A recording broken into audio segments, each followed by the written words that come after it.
जी अस्सलाम वालेकुम, सत श्री अकाल और नमस्कार दोस्तों। 2 जून ਦਾ ਅੱਜ ਦਾ ਦਿਨ ਔਰ ਅੱਜ ਦਾ ਦਿਨ ਖਾਸ ਪੰਜਾਬ ਦੀ ਤਾਰੀਖ ਦੇ ਵਿੱਚ ਇਸ ਦੀ ਅਹਿਮੀਅਤ ਹੈ, ਜਿਸ ਤੋਂ ਕੁਝ ਲੋਕ ਇਨਕਾਰ ਵੀ ਕਰ ਰਹੇ, ਲੇਕਿਨ ਇਹੀ ਜ਼ਰੂਰੀ ਸਮਝਿਆ ਗਿਆ ਕਿ ਇਸ ਦਿਨ ਤੇ ਪੰਜਾਬੀ ਪ੍ਰਚਾਰ ਵੱਲੋਂ ਖਾਸ ਕੋਈ ਇਸ ਮੁੱਦੇ ਤੇ ਗੱਲ ਕੀਤੀ ਜਾਵੇ। ਦੱਸਦੇ ਜਾਈਏ ਕਿ 2 ਜੂਨ ਨੂੰ ਮੁਲਤਾਨ ਤੇ ਜਿਹੜਾ ਮੁਜ਼ੱਫਰ ਖਾਂ ਸੱਦੋਜ਼ਈ ਜਿਹੜਾ ਗਵਰਨਰ ਸੀ ਅਹਿਮਦ ਸ਼ਾਹ ਅਬਦਾਲੀ ਦਾ, ਉਸ ਦਾ ਕਬਜ਼ਾ ਖਤਮ ਕਰਾਇਆ ਗਿਆ ਸੀ 1818 ਦੇ ਵਿੱਚ। ਹੋਇਆ ਹੈ ਕਿ 1818 ਦੇ ਵਿੱਚ ਰਣਜੀਤ ਸਿੰਘ ਜਿਹੜਾ ਕਿ 1799 ਦੇ ਵਿੱਚ ਲਾਹੌਰ ਦਰਬਾਰ ਦੀ ਬੁਨਿਆਦ ਰੱਖਦੇ, ਉਸ ਤੋਂ ਬਾਅਦ ਉਹਨਾਂ ਨੂੰ ਜਿਹੜਾ ਸਭ ਤੋਂ ਜ਼ਿਆਦਾ ਰੈਜ਼ਿਸਟੈਂਸ ਦਾ ਸਾਹਮਣਾ ਕਰਨਾ ਪਿਆ ਉਹ ਆਪਣੀ ਜਿਹੜੀ ਉਹਨਾਂ ਦੀ ਬੰਗੀ ਮਿਸਲ ਸੀ ਜਾਂ ਬਾਕੀ ਸਿੱਖ ਮਿਸਲਾਂ ਸਨ ਉਹਨਾਂ ਤੋਂ ਹੀ ਕਰਨਾ ਪਿਆ।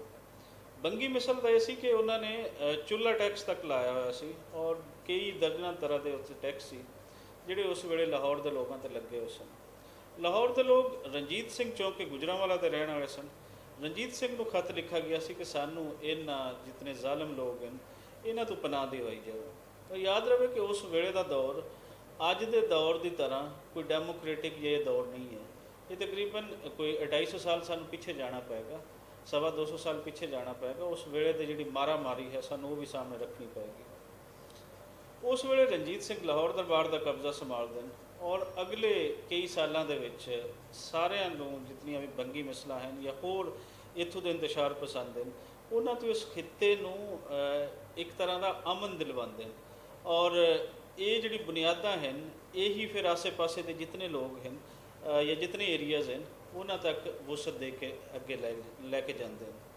ਔਰ ਇਹ ਵੀ ਯਾਦ ਰੱਖਿਆ ਜਾਵੇ ਕਿ ਬਹੁਤ ਸਾਰੇ ਦੋਸਤਾਂ ਨੂੰ ਇਹ ਗਲਤ ਫਹਿਮੀ ਹੈ ਕਿ ਸ਼ਾਇਦ ਰਣਜੀਤ ਸਿੰਘ ਪੰਜਾਬ ਬਣਾ ਰਿਹਾ ਹੈ ਔਰ ਰਣਜੀਤ ਸਿੰਘ ਜਿਤਨੇ ਕਬਜ਼ੇ ਵਾਗੁਜ਼ਾਰ ਕਰਵਾ ਰਿਹਾ ਹੈ ਬਾਕੀ ਲੋਕਾਂ ਤੋਂ, ਜਿੱਥੇ ਜਿੱਥੇ ਜਾ ਰਹੇ ਹੋ ਪੰਜਾਬ ਦੀਆਂ ਬੁਨਿਆਦਾਂ ਬਣ ਰਹੀਆਂ ਨੇ। ਇੰਜ ਨਹੀਂ ਹੈ, ਪੰਜਾਬ ਇਸ ਤੋਂ ਪਹਿਲੇ ਦਾ ਰਣਜੀਤ ਸਿੰਘ ਤੋਂ ਹਜ਼ਾਰਾਂ ਸਾਲਾਂ ਦਾ ਆਬਾਦ ਹੈ।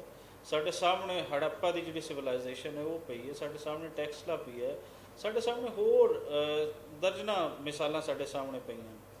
ਹੁਣ ਹੋਇਆ ਹੈ ਕਿ ਅੱਜ ਦਾ ਹਿਸਟੋਰੀਅਨ ਜਾਂ ਅੱਜ ਦਾ ਬੰਦਾ ਉਸ ਨੂੰ ਮੁਖਤਲਿਫ ਐਂਗਲ ਦੇ ਨਾਲ ਦੇਖਦਾ ਹੈ। ਉਹ ਦੇਖਦਾ ਹੈ ਕਿ ਰਣਜੀਤ ਸਿੰਘ ਸਿਰਫ ਇੱਕ ਸਿੱਖ ਸੀ ਔਰ ਸਿੱਖ ਨੇ ਜਿਹੜੀ ਮੁਲਤਾਨ ਦੀ ਜਿਹੜੀ ਗੌਰਮੈਂਟ ਸੀ ਮੁਸਲਮਾਨਾਂ ਦੀ ਉਹਨੂੰ ਜਾ ਕੇ ਖਤਮ ਕੀਤਾ, ਜਦ ਕਿ ਇੰਜ ਨਹੀਂ ਹੈ। ਉਸ ਵੇਲੇ ਦੇ ਅਗਰ ਅਸੀਂ ਸਿਆਸੀ ਹਾਲਾਤ ਨੂੰ ਵੇਖੀਏ ਤੇ ਜਿਹੜਾ ਇੱਥੇ ਕਬਜ਼ਾ ਜਿਨ੍ਹਾਂ ਨੇ ਕੀਤਾ ਹੋਇਆ ਸੀ ਉਹ ਬੇਸ਼ੱਕ ਮਜ਼ਹਬ ਦੇ ਨਾਮ ਤੇ ਕੀਤਾ ਹੋਇਆ ਸੀ, ਲੇਕਿਨ ਆਮ ਆਵਾਮ ਦਾ ਤੇ ਉਹਨਾਂ ਨੇ ਬੇੜਾ ਗਰਕ ਕੀਤਾ ਹੋਇਆ ਸੀ। ਔਰ ਉਹਦੇ ਵਿੱਚ ਅਸੀਂ ਉਸ ਵੇਲੇ ਦੇ ਅਗਰ ਹਾਲਾਤ ਨੂੰ ਸਾਹਮਣੇ ਰੱਖੀਏ ਤੇ ਸਾਡਾ ਜਿਹੜੀ ਇਸ ਖਿੱਤੇ ਦਾ ਫੋਕ ਹੈ ਉਹਦੇ ਵਿੱਚ ਇਹ ਮਸ਼ਹੂਰ ਸੀ ਕਿ ਖਾਧਾ ਪੀਤਾ ਲਾਹੇ ਦਾ ਬਾਕੀ ਅਹਿਮਦ ਸ਼ਾਹ ਦਾ। ਔਰ ਰਣਜੀਤ ਸਿੰਘ ਦੇ ਵੇਲੇ ਜਾਂ ਉਸ ਤੋਂ ਪਹਿਲੇ ਤੱਕ ਜਿਤਨੇ ਇੱਥੇ ਹਮਲੇ ਹੁੰਦੇ ਰਹੇ ਨੇ, ਅਹਿਮਦ ਸ਼ਾਹ ਅਬਦਾਲੀ ਕਰਦਾ ਰਿਹਾ ਹੈ, ਨਾਦਰ ਸ਼ਾਹ ਕਰਦਾ ਰਿਹਾ ਹੈ ਔਰ ਜਿਹੜੇ ਲਾਹੌਰ ਤੋਂ ਨਿਕਲ ਕੇ ਅੱਗੇ ਦਿੱਲੀ ਤੱਕ ਦੇ ਸਾਰੇ ਹਮਲੇ ਹਨ ਉਹਨਾਂ ਦੇ ਵਿੱਚ ਕਿਆ ਇਹ ਕੋਈ ਪਹਿਚਾਣ ਰੱਖੀ ਜਾਂਦੀ ਸੀ ਕਿ ਮੈਂ ਮੁਸਲਮਾਨ ਨੂੰ ਨਹੀਂ ਮਾਰਨਾ, ਮੈਂ ਸਿੱਖ ਨੂੰ ਮਾਰਨਾ, ਮੈਂ ਹਿੰਦੂ ਨੂੰ ਮਾਰਨਾ? ਉਦੋਂ ਤਾਂ ਜਿਹੜਾ ਅੱਗੇ ਆਇਆ ਉਹਦੇ ਨਾਲ ਉਸ ਨੂੰ ਮਾਰੀ ਜਾ ਰਹੀ ਹੈ, ਗਲੀਆਂ ਤੁਹਾਡੀਆਂ ਤਰ ਹੋ ਰਹੀਆਂ ਸੀ ਔਰ ਇਸ ਖਿੱਤੇ ਦਾ ਲੋਕ ਜਿਹੜਾ ਉਹ ਬਿਲਾ ਮਜ਼ਹਬ ਦੀ ਤਫਰੀਕ ਤੋਂ ਉਹ ਮਰ ਰਿਹਾ ਸੀ। ਰਣਜੀਤ ਸਿੰਘ ਨੇ ਉਸੇ ਹੀ ਜਿਹੜਾ ਇੱਕ ਮਾਰਾ ਮਾਰੀ ਦਾ ਇੱਕ ਟਾਈਮ ਪੀਰੀਅਡ ਸੀ ਉਸ ਨੂੰ ਚੇਂਜ ਕੀਤਾ ਔਰ ਉਹ ਚੇਂਜ ਉਹਨੇ ਆਖਰੀ ਜਿਹੜਾ 1818 ਦੇ ਵਿੱਚ ਜਾ ਕੇ ਮੁਲਤਾਨ ਤੋਂ ਕਬਜ਼ਾ ਖਤਮ ਕਰਾਉਂਦਾ ਹੈ ਮੁਜ਼ੱਫਰ ਖਾਂ ਸੱਦੋਜ਼ਈ ਦਾ, ਉਹ ਉਸੇ ਬਾਬ ਦੀ ਇੱਕ ਕੜੀ ਹੈ। ਹੁਣ ਹੋਇਆ ਇਹ ਕਿ ਉਹਦੇ ਵਿੱਚ ਇਸ ਨੂੰ ਸਿਰਫ ਕੋਈ ਇਸਲਾਮੀ ਸਲਤਨਤ ਬਣਾ ਕੇ ਉਸ ਨੂੰ ਪੇਸ਼ ਕੀਤਾ ਗਿਆ, ਜਦ ਕਿ ਹਮਲਾ ਆਵਰ ਦਾ ਕੋਈ ਮਜ਼ਹਬ ਨਹੀਂ ਹੁੰਦਾ। ਇਹ ਸਾਨੂੰ ਮੰਨਣਾ ਚਾਹੀਦਾ। ਜਿਵੇਂ ਅਸੀਂ ਅੱਜ ਆਖਦੇ ਹਾਂ ਕਿ ਕਿਸੇ ਤਾਲਿਬਾਨ ਦਾ ਜਾਂ ਕਿਸੇ ਦਹਿਸ਼ਤਗਰਦ ਦਾ ਕੋਈ ਮਜ਼ਹਬ ਨਹੀਂ ਹੁੰਦਾ, ਸਾਨੂੰ ਫਿਰ ਇਹ ਵੀ ਮੰਨਣਾ ਪਏਗਾ ਕਿ ਜਿਹੜਾ ਹਮਲਾ ਆਵਰ ਹੁੰਦਾ ਉਹਦਾ ਵੀ ਕੋਈ ਮਜ਼ਹਬ ਨਹੀਂ ਹੁੰਦਾ। ਬੇਸ਼ੱਕ ਉਹ ਮੁਸਲਮਾਨ ਹੈ, ਉਹ ਹਿੰਦੂ ਹੈ, ਉਹ ਈਸਾਈ ਹੈ, ਜੋ ਵੀ ਹੈ ਉਹ ਫਿਰ ਹਮਲਾ ਆਵਰ ਹੈ। ਇੱਕ ਛੋਟੀ ਜਿਹੀ ਮੈਂ ਮਿਸਾਲ ਦਿੰਦਾ ਹਾਂ ਕਿ ਅਫਗਾਨਿਸਤਾਨ ਦੇ ਵਿੱਚ ਇਸ ਟਾਈਮ ਮੁਸਲਿਮ ਹਕੂਮਤ ਹੈ। ਅਫਗਾਨਿਸਤਾਨ ਅਗਰ ਪਾਕਿਸਤਾਨ 'ਤੇ ਹਮਲਾ ਕਰ ਦੇਵੇ ਤਾਂ ਕਿਆ ਇਸ ਨੂੰ ਜਾਇਜ਼ ਤਸੱਵਰ ਕੀਤਾ ਜਾਏਗਾ? ਮੇਰੇ ਖਿਆਲ ਵਿੱਚ ਕੋਈ ਵੀ ਇਸ ਨੂੰ ਜਾਇਜ਼ ਤਸੱਵਰ ਨਹੀਂ ਕਰੇਗਾ। ਸੋ ਬੀਇੰਗ ਏ ਮੁਸਲਿਮ ਅਸੀਂ ਇਹ ਨਹੀਂ ਕਹਿ ਸਕਦੇ ਕਿ ਮੁਸਲਮਾਨ ਹੋਣ ਦੇ ਨਾਤੇ ਹਰ ਚੀਜ਼ ਜਾਇਜ਼ ਕਰਾਰ ਦਿੱਤੀ ਜਾਵੇ। ਜਿਤਨਾ ਇੱਥੇ ਕੋਈ ਮੁਸਲਮਾਨ ਜ਼ੁਲਮ ਕਰੇ ਉਹ ਚਾਹੇ ਕੋਈ ਮੁਗਲ ਕਰਨ, ਔਰੰਗਜ਼ੇਬ ਕਰੇ, ਔਰੰਗਜ਼ੇਬ ਦੇ ਨਾਲ ਅਗਰ ਕੋਈ ਅਹਿਮਦ ਸ਼ਾਹ ਅਬਦਾਲੀ ਕਰਦਾ ਹੈ, ਨਾਦਰ ਸ਼ਾਹ ਕਰਦਾ ਹੈ, ਜ਼ੁਲਮ ਜ਼ੁਲਮ ਹੈ। ਸੋ ਜ਼ਮੀਨ ਦਾ ਜਿਹੜਾ ਫਲਸਫਾ ਹੈ ਉਹ ਸਾਨੂੰ ਸਮਝਣਾ ਚਾਹੀਦਾ ਹੈ ਕਿ ਜਿਹੜਾ ਇੱਥੇ ਜੰਮਾ ਜਾਇਆ ਹੈ ਉਹ ਜਿਸ ਮਜ਼ਹਬ ਦਾ ਵੀ ਹੈ ਉਸ ਨੂੰ ਇਸ ਜ਼ਮੀਨ ਦੀ ਪੀੜ ਹੋਵੇਗੀ, ਆਪਣੇ ਲੋਕਾਂ ਦੀ ਕਦਰ ਹੋਵੇਗੀ।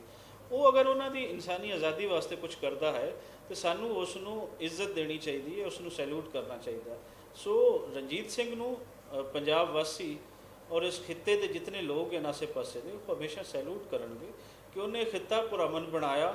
ਸਦੀਆਂ ਤੋਂ ਜਿੱਥੇ ਇੱਥੇ ਮਾਰਾਮਾਰੀ ਸੀ, ਇੱਥੋਂ ਦੀਆਂ ਇੱਜ਼ਤਾਂ ਮਹਿਫੂਜ਼ ਨਹੀਂ ਸੀ, ਰਣਜੀਤ ਸਿੰਘ ਲਾਹੌਰ ਦਰਬਾਰ ਦੇ ਥਰੂ। ਔਰ ਇਹ ਵੀ ਯਾਦ ਰੱਖਿਆ ਜਾਵੇ ਕਿ ਬਹੁਤ ਸਾਰੇ ਲੋਕ ਸਾਡੇ ਸਿੱਖ ਭੈਣਾਂ ਵੀਰਾਂ ਜਿਹੜੀ ਗਲਤੀ ਮੁਸਲਮਾਨ ਕਰਦੇ ਨੇ, ਉਹੀ ਸਿੱਖ ਅੱਜ ਉਹ ਗਲਤੀ ਕਰ ਰਹੀ ਹੈ ਕਿ ਸਿੱਖ ਉਸ ਨੂੰ ਸਿੱਖ ਦਰਬਾਰ ਬੋਲਦਾ ਹੈ।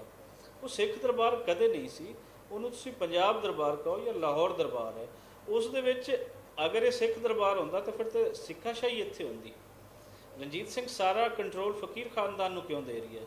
ਔਰ ਫਿਰ ਰਣਜੀਤ ਸਿੰਘ ਤੇ ਜਿਹੜੇ ਇੱਥੇ ਇਲਜ਼ਾਮ ਲਾਏ ਗਏ, ਜਿਹੜੇ ਗੋਰੇ ਨੇ ਇੱਥੇ ਗਲਤ ਤਾਰੀਖ ਲਿਖਵਾਈ, ਸਿਰਫ ਇਹੀ ਹੈ ਕਿ ਉਹਨਾਂ ਦਾ ਅਸਰ ਜ਼ਾਇਲ ਕਰਨ ਲਈ ਕਿ ਰਣਜੀਤ ਸਿੰਘ ਹੀ ਉਸ ਵੇਲੇ ਦੇ ਪੰਜਾਬ ਦੇ ਅਸਰ ਤੋਂ ਨਿਕਲਣ। ਉਹ ਝੂਠੀ ਤਾਰੀਖ ਦੇ ਥਰੂ ਉਹਨੂੰ ਬਾਦਸ਼ਾਹੀ ਮਸਜਿਦ ਦੇ ਵਿੱਚ ਅਸਤਬਲ ਵੀ ਬਣਵਾਏ ਗਏ ਰਣਜੀਤ ਸਿੰਘ ਤੋਂ, ਜਿਹੜਾ ਸਰਾਸਰ ਇੱਕ ਝੂਠ ਹੈ। ਰਣਜੀਤ ਸਿੰਘ ਉਹੀ ਹੈ ਜਿਹੜੀ ਇੱਥੇ ਪਹਿਲੀ ਵਾਰੀ ਈਦ ਦੀ ਨਮਾਜ਼ ਜ਼ਬਰਦਸਤੀ ਲੋਕਾਂ ਨੂੰ ਪੜ੍ਹਾ ਰਹੇ। ਰਣਜੀਤ ਸਿੰਘ ਦੇ ਟਾਈਮ ਪੀਰੀਅਡ ਦੇ ਵਿੱਚ ਹੀ ਅਗਰ ਅਸੀਂ ਵੇਖਦੇ ਹਾਂ ਤਾਂ ਹਰ ਮਸਜਿਦ ਦੇ ਮੌਲਵੀ ਨੂੰ ਤਨਖਾਹ ਜਾ ਰਹੀ ਸਰਕਾਰੀ ਖਾਤੇ ਦੇ ਵਿੱਚੋਂ। ਔਰ ਫਿਰ ਪੂਰਾ ਕੰਟਰੋਲ ਜਿਸ ਤਰ੍ਹਾਂ ਮੈਂ ਪਹਿਲੇ ਦੱਸ ਰਹੀ ਹਾਂ ਉਹ ਫਕੀਰ ਖਾਨਦਾਨ ਦੇ ਕੋਲ ਹੈ। ਸੋ ਸਾਨੂੰ ਇਹਨਾਂ ਜਿਹੜੇ ਇੱਕ ਝੂਠੇ ਪ੍ਰੋਪੇਗੰਡੇ ਹਨ ਇੱਥੋਂ ਨਿਕਲਣਾ ਚਾਹੀਦਾ ਹੈ। ਤਾਰੀਖੀ ਹਕਾਇਕ ਨੂੰ ਸਾਨੂੰ ਸਹੀ ਲੱਭਣਾ ਚਾਹੀਦਾ।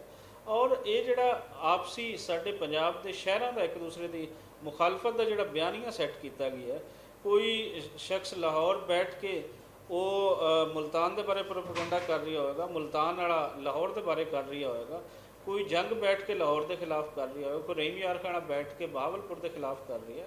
ਸੋ ਇਹ ਸ਼ਹਿਰਾਂ ਦੇ ਖਿਲਾਫ ਪ੍ਰੋਪੇਗੰਡਾ ਇਹ ਠੀਕ ਨਹੀਂ ਕਿ ਫਲਾਣਾ ਤਖਤ ਹੈ। ਇਹ ਲਾਹੌਰ ਤਖਤ ਇਹ ਰਣਜੀਤ ਸਿੰਘ ਨੇ ਨਹੀਂ ਬਣਾਇਆ ਸੀ, ਰਣਜੀਤ ਸਿੰਘ ਤੋਂ ਪਹਿਲੇ ਅਕਬਰ ਬਾਦਸ਼ਾਹ ਤੋਂ ਚੱਲਿਆ ਆ ਰਿਹਾ ਸੀ। ਔਰ ਜਿਹੜੀਆਂ ਰਾਜਧਾਨੀਆਂ ਹੁੰਦੀਆਂ ਉਹ ਸੈੱਟ ਕਿਸੇ ਬੁਨਿਆਦਾਂ 'ਤੇ ਹੀ ਹੁੰਦੀਆਂ। ਸੋ ਉਸ ਵੇਲੇ ਤੋਂ ਲੈ ਕੇ ਅਗਰ ਲਾਹੌਰ ਰਿਹਾ ਹੈ ਤਾਂ ਅੱਜ ਤੱਕ ਕੋਈ ਲਾਹੌਰ ਹੈ, ਇਸ ਦੀਆਂ ਬੁਨਿਆਦਾਂ ਸੈੱਟ ਕੀਤੀਆਂ ਗਈਆਂ ਸੀ। ਔਰ ਰਣਜੀਤ ਸਿੰਘ ਦੇ ਬਾਰੇ ਇਹ ਜਿਹੜੀ ਹਿਸਟਰੀ ਹੈ ਇਹਨੂੰ ਸਾਨੂੰ ਦਰੁਸਤ ਕਰਨਾ ਚਾਹੀਦਾ।